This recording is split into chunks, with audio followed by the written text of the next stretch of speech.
আরে শফিক বন্ধু, একটা মেয়ে না অনেকদিন থেকে একটা ভালো ডু পার্টনার খুঁজতেছে, আর তোরও তো কোনো ডু পার্টনার নাই। তুই কি তাহলে ওই মেয়েটারে ডু পার্টনার বানাবি? হ্যাঁ বন্ধু, মেয়েটা যদি ভালো হয় তাহলে ওকে ডুও পার্টনার বানাবো। আচ্ছা, আমি ওকে একটা টেস্ট নিব। আমি একটা বড ড্রেস আপ পরতেছি, এরপরে তুই ওকে ইনভাইট দিবি। ওকে বন্ধু, ঠিক আছে, তাহলে আমি ওর ইনভাইট করতেছি। কি অবস্থা রাতুল ভাইয়া? আপনাকে না বললাম আমার একটা ভালো ডু পার্টনার খুঁজে দিতেন? আরে জান্নাত, আমার কাছে তো কোনো ভালো প্লেয়ার নাই। আমার এই শফিক বন্ধু আছে, ওরও কোনো ডু নাই। তুমি কি ওরে ডু বানাবা? কি বলেন রাতুল ভাই, এই বটকে আমি আমার ডু বানাবো?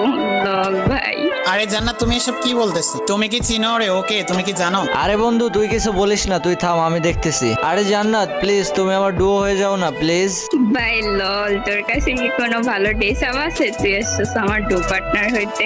ও আচ্ছা, ডুও পার্টনার হইতে তাহলে ড্রেস আপ লাগে, তাই না? আচ্ছা রাতুল বন্ধু, 1 মিনিট দাঁড়া, আমি গ্রুপ থেকে বেরোয় আবার আসতেছি। ও ভাই, বিগ ফ্যান বিগ ফ্যান। আপনি কি আমার ডু পার্টনার হবেন? পাতার নাম পুদিনা, তোমার মতো মেয়েকে আমি